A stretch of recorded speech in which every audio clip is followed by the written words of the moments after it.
Welcome to this next installment in the kind of mini series that I've been doing for Edexcel iGCSE Poetry on YouTube. This is all connected to a full course, a complete revision course that we've made on scribbly.com. So feel free to check that out if you need loads of help with this module, because we've got absolutely everything that you'd ever need on there to do well at this exam. In this video, I'm going to just go through the basics of how you even study the poems or what you're supposed to do for this particular module. So this is how to study poetry for Edexcel iGCSE. It does apply to Section A unseen poetry as well, but this is mostly tailored towards Section B anthology poetry. So that's what we'll mostly be looking at in this quick lesson. I've got a very nicely designed document here by one of our designers who's excellent. I like the snail. So, you have these two sections in Edexcel iGCSE literature for poetry, unseen poetry and anthology poetry. If you don't know what to do for these or where to start, don't do unseen first, do unseen second, because unseen poetry is harder, and if you don't really understand poems or you're not used to poems and you try and do unseen poems, it's just too much. So I'm going to make a course on that later, and I'll be doing videos on YouTube soon, so subscribe if you want to see more unseen poetry stuff. Also comment below if you feel like that's going to be helpful, because when people sort of comment about what they need, I get more of an idea of like what I should focus on with these lessons. So yeah, feel free to tell me if that's something you want. Yeah, and we're going to look at anthology poetry first, and so should you if you're just starting out with poetry for Edexcel. So yeah, you study the anthology poems as much as you can before taking them in the exam. This means that you should read about them, you should make loads of notes on them, you should get super confident on the themes, ideas, messages, techniques, that kind of thing before you go into the exam. So the anthology poems, you should have them fully annotated and developed before you go in. So we'll just look really quickly at what poetry is. This might seem basic, but it is important to sort of start at this level, I think. So poems, they use rhythm, imagery, maybe techniques or metaphors to convey feelings, ideas, or stories. We actually get two types of poems. You get something called a narrative poem that tells a story. You get something called a lyric poem that expresses an idea. In the Edexcel Anthology Poetry collection, there's a mixture of lyric and narrative poems, so it's worth figuring out which ones are lyrics, which means they just have an idea, and which ones are narratives, meaning they tell a story.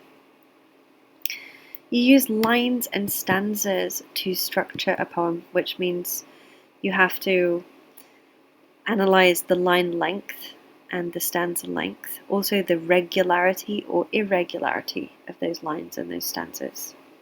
That creates a specific impact. It might be emotional or aesthetic, so it might just sound nice or look nice, but it might have also some emotional impact on the reader. So poetry has different purposes or reasons. These are some of those reasons and purposes, and you want to go through every single poem in your collection eventually and get to a point where you really know what the purpose and the reason is and what the writer is trying to do to the audience through the poem.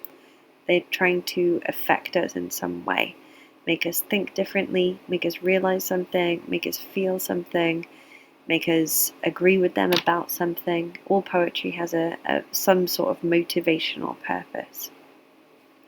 So the more that you understand that purpose, the easier it is to write the essay, because all of your analysis should really be linking to that purpose or that point that the writer is trying to achieve. So yeah, that's a really important thing to kind of think of as an end goal with your poems. These are poems from the collection, and you'll notice that they actually kind of have slightly different themes, focal points, different ideas, and so on. I don't know if Ozymandias is in this collection, actually. My brain's second guessing itself. I've been filming quite a lot of videos in a row by this point, so I think I'm just slightly delirious. So sorry. Sorry if that's an error. I'll check that later. When you go through poems, this is sort of like the layers that you should go through with the poetry. So you start with a first impression, meaning you just try and engage with the poem yourself. Don't read too much about it, don't think too deeply about it, just read the poem, see what you feel, see what you think, what stands out to you, what do you think it's about, how does it affect you? And then go deeper into the themes, go deeper into the imagery and the language techniques, think about the form and structure. And if you're aiming for higher levels, you can also go deeper into context. You don't get marks specifically for this on the Edexcel iGCSE, but if you use your context to make better points about the themes and the message, then that can lead to a higher level. And they say that in the actual examiner comments. So they don't mark you down for using context. They actually think it's a good thing if you use a little bit of context, but don't focus too much on it because you don't explicitly get marked on it. So yeah, we're going from just first impressions, thinking about the poem, all the way through to sort of the most deep, precise meanings in terms of techniques, themes, and possibly context. Once you've done that, you should feel pretty solidly confident on the poem, but you can go kind of further beyond that into reading more deeply about it, maybe listening to the poets speak it aloud so that you get more of a perspective on it. So there's loads of ways to revise beyond that as well. So yeah, these are just some little tips for Edexcel iGCSE Anthology Poetry. The most important tip I would say is annotate thoroughly. So print all your poems out and make notes all over them. I actually use color systems when I do this, so I like highlight different colors for different things. Like I think blue is sort of context, and yellow is devices, and I can't think off the top of my head. Orange is structure, red is form, or something like that. So I'll annotate, but then I'll also color code my annotations.